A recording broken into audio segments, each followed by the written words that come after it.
Le livre, c'est juste le résultat de ce parcours. Le résultat d'un parcours d'un homme, d'un citoyen qui est transformé par la société. Comme le dit, je vais vous surprendre en ne citant pas des littéraires comme Léopold Sédar Senghor, comme les Césaire, mais en vous parlant de quelqu'un qui parle de citoyen comme individu, transformé par sa société, par son parcours, par les étapes qu'il a traversées à travers la vie. Je vous parlais de Jean-Luc Mélenchon, un grand homme de gauche, dont j'ai absolument aimé le dernier livre qu'il a écrit, que cet engagement, que cet environnement social, politique et culturel ne peut pas laisser la personne indifférente. Il s'ajoute à cela Stéphane Hessel, qui nous parle de l'indifférence, qui est la pire attitude que l'homme peut avoir. L'indifférence par rapport à l'environnement qui nous entoure, l'indifférence par rapport aux événements que nous vivons, l'indifférence par rapport aux événements que nous constatons vécus par d'autres personnes à côté de nous. Et bien, c'est l'ensemble de tout cela, l'ensemble de ces phénomènes, l'ensemble de ce parcours, l'ensemble de ces événements vécus de près ou de loin, qui m'ont absolument inspiré le livre, dont M. Sylla est revenu sur les thèmes saillants que j'ai réalisés dedans, parce que je ne vais pas revenir là-dessus. On a créé notre première association avec des camarades, je ne vois peut-être pas les têtes ici, mais ils voulaient venir, ils ne sont pas là, à l'âge de 13 ans au collège, pour militer contre exactement cette problématique de l'éducation des filles, de leur inscription à l'école, c'est une chose, de leur maintien surtout pour faire le plus longtemps possible des études. C'est une problématique que j'ai vécue au village. Je parlais tout à l'heure d'un environnement social et culturel qui nous touche, qui nous influence, qui nous inspire, pour à la fin faire de nous des hommes réactionnaires. Réactionnaires pour parler de ce constat que nous avons vécu, des hommes réactionnaires pour soulever ce débat, afin que les gens s'en saisissent, en parlent, pour ensemble, comme le dit M. Sylla, trouver des solutions. J'en ai pas moi. Je fais juste que les poser. Et ce livre m'a absolument permis de les poser. À vous maintenant, à moi aussi avec vous, aux élèves, aux jeunes, aux étudiants, aux intellectuels ici présents, de s'en saisir, de saisir le message. Que vous allez sans doute vous en identifier, je l'espère, de le partager, de le saisir comme il faut et d'en faire un objet de discussion, un objet de travail. Parce que personnellement, avant d'écrire le livre, j'en ai fait un objet de travail, d'implication associative, d'implication voire même politique, pour que les choses changent du fond, pour que la politique, pour que la société marche comme il faut, pour que à mon échelle plus petit, très petit par rapport au Sénégal, par rapport à l'Afrique, par rapport au monde, que je puisse participer, aussi petit soit cette participation, mais qui me permette de poser ma pierre dans l'édifice du monde, dans l'édifice de l'Afrique, dans l'édifice de notre cher Sénégal. Je pense que vous tous ici, vous y tenez. Moi aussi, j'y tiens. Et c'est un objet, c'est une participation, comme le dit le colonel Aziz Ndaw, qui a écrit pour l'honneur de la gendarmerie sénégalaise. Il aurait dû démissionner. Il aurait dû ne pas vouloir écrire les choses qu'il a écrites, démissionner, être libre de ses paroles, être libre de ses actions. Mais il a refusé, il a dit non. J'ai eu des responsabilités dans ce pays. Je dois en rendre compte. Et en rendre compte est pour moi une façon de changer les choses. De changer les choses de fond. À défaut de les changer, de soulever des questions, des difficultés, des réussites. Parce qu'il parle des réussites de mon Sénégal, de mon Afrique. D'où ces thèmes extrêmement divers et variés que j'y développe. Je dis tantôt à travers une phrase du bouquin, vous pouvez déceler un thème auquel on peut dédier un livre entier. Donc vous dire combien j'ai été concis, combien j'ai été quand M. Traoré nous avait, à l'école primaire, on avait les expressions écrites. Souvent, je ne finissais pas mes expressions écrites. Il me laissait la copie pour que je la termine à la maison. Tellement j'avais des choses à dire, des choses à écrire. Je l'ai aimé depuis tout jeune. Et dans ce livre, j'ai appris à être concis, à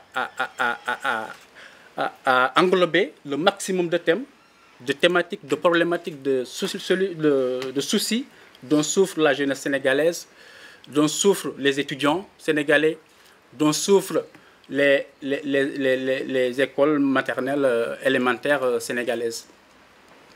Le deuxième aspect de ce livre, c'est mon expérience bordelaise.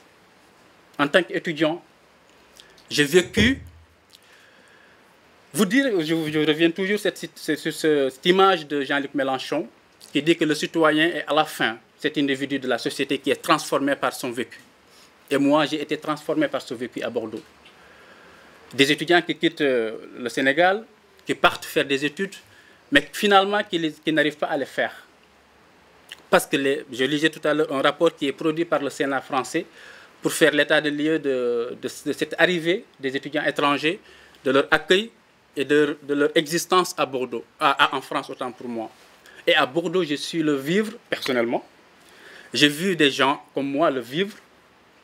Eh bien, je pouvais être indifférent, comme le dit Stéphane Hessel, mais je n'ai pas voulu être lâche. Excusez-moi du terme, je n'ai pas voulu être indifférent. J'ai voulu qu'on en parle d'abord entre nous, entre étudiants. Ça a abouti, ça n'a pas abouti, mais j'ai voulu partager cette expérience. Parce que quand je suis arrivé à Bordeaux, j'ai commencé à faire mes études. Des amis, des copains qui sont proches me demandaient de leur envoyer, on sait quelque chose. Est-ce que tu peux m'aider à trouver une inscription là-bas? Est-ce que tu peux m'envoyer un dossier pour que je le remplisse, que j'arrive comme vous? J'ai dit, mes copains, faites attention. Aujourd'hui, quand je suis arrivé 3 mois après, si on m'avait donné un billet d'avion de retour, j'allais rentrer à Fanaïwalo. Parce que c'est extrêmement difficile. C'est extrêmement dur de faire à la fois des études, de vouloir travailler à temps plein comme étudiant, mais finalement, comment est-ce qu'on peut réussir avec ces études-là? L'arrivée, les premiers jours, les premiers mois, le vécu, Ousmane Seydi m'écoute, il en sait quelque chose, on a vécu ensemble là-bas. C'est extrêmement difficile au point de privilégier finalement la recherche de travail d'étudiant, la recherche de boulot pour survivre, pour payer son loyer, pour payer à manger, que les études. On parle de fuite de cerveau tout à l'heure. Je ne peux même pas appeler ça de fuite de cerveau parce que c'est une perte du Sénégal en fait. Un élève qui part du CI jusqu'à la licence, vous savez combien de millions il coûte au Sénégal? Je ne sais pas. Mais c'est un investissement extrêmement important. Tu ne me contrediras pas, monsieur le directeur. Extrêmement important que le Sénégal a consenti sur chaque étudiant, sur chaque élève qui a quitté le Sénégal, qui est parti. Mais qui finalement, une fois en France, je lisais tout à l'heure le rapport dont je vous ai parlé, quasiment 27% de ces arrivées sont des échecs. 27% des étudiants qui arrivent les premières années du premier cycle, c'est des échecs. Et parmi les étudiants qui arrivent, qui vont en France, il y a des étudiants qu'on appelle des étudiants qui sont arrivés par des bourses, par d'organismes, par d'échanges internationaux, de coopération internationale. Il y en a qui arrivent par leur propre biais. Et ce sont ces gens-là qui occupent quasiment 70% de l'arrivée des étudiants en France. Ce qui explique ce taux extrêmement élevé d'échecs d'étudiants qui sont arrivés en France. Et ces échecs souvent conduisent les étudiants à, comme je le disais tout à l'heure, à privilégier le travail pour manger, pour vivre, pour payer son loyer, et au point, des fois, d'abandonner leurs études. Ce qui est une perte énorme pour le Sénégal, une perte énorme pour la famille de l'étudiant qui est partie ainsi. Donc je ne pouvais pas vivre ça, je ne pouvais pas participer à ça et tout en restant indifférent. Je n'ai pas pu le faire. J'ai voulu, par ma modeste façon, par mon modeste apport, participer à soulever ce problème-là. Je disais à un journaliste français, je ne suis même pas sûr, excuse-moi monsieur le directeur, je ne suis même pas sûr que le ministère de l'Éducation, de l'enseignement supérieur puisse comptabiliser le nombre d'étudiants qui quittent le Sénégal chaque année, qui réussissent ou pas, chaque année en France ou au Canada ou aux États-Unis. Je ne suis pas sûr que les statistiques existent pour pouvoir prévoir des politiques qui vont dans le sens de les améliorer si ces politiques sont bien, qui vont dans le sens de les changer ou bien de les abandonner si ces politiques ne donnent pas les fruits escomptés. Voilà en gros, excusez-moi, je vais être extrêmement long, une sorte de résumé des raisons, des causes pour lesquelles j'ai pris ma plume. J'écrivais des articles, des chroniques, mais je me suis dit, pour partager ces problématiques avec le maximum de personnes, il y a certainement un moyen, le plus sûr, qui atteigne le maximum de gens. Et parmi ces moyens-là, il existe le livre. Je l'ai écrit pour le partager avec le maximum de personnes. Des gens sont ici, ils peuvent en témoigner. J'ai prévu de faire mes lycées d'origine, mes collèges d'origine, mon village, pour en parler. Pour dire que, écoutez, les étudiants ils sont en France, mais ils ne sont pas là-bas comme vous l'imaginez. Les gens vivent en France, mais ils ne vivent pas là-bas comme vous l'imaginez ici en Afrique. Il existe jusqu'à présent sur la jeunesse sénégalaise, sur la jeunesse africaine, ce mythe de l'Europe.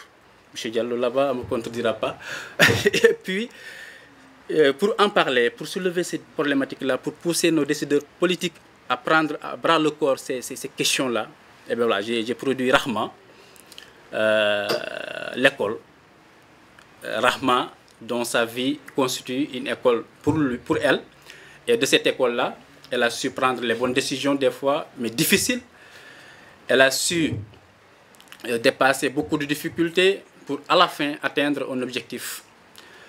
D'où l'aspect qui constitue aujourd'hui, pour moi un appel, un message d'espoir qui est destiné à la jeunesse sénégalaise, destiné à la jeunesse africaine.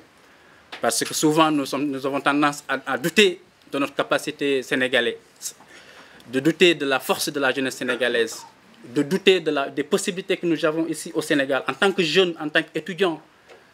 Mais croyez-moi, nous sommes capables du meilleur. Nous sommes capables d'aller au-delà de ce que sont aujourd'hui les États-Unis. La Chine, elle était à notre niveau il y a quelques dizaines d'années, mais aujourd'hui, vous voyez où est-ce qu'elle est. Donc voilà, on appelle d'espoir à vous jeunes, on appelle d'espoir aux étudiants qui m'écoutent, je sais qu'il y en a, et merci d'être là. On appelle à vous tous pour une foi inébranlable à l'Afrique, une foi inébranlable au Sénégal, une foi inébranlable en nous-mêmes, car nous-mêmes pouvons relever le défi, et je suis sûr que nous pourrons le faire. Avec ce message-là, j'ai souhaité le faire à ma façon, et je continuerai, s'il plaît à Dieu, à le faire. Je vous remercie.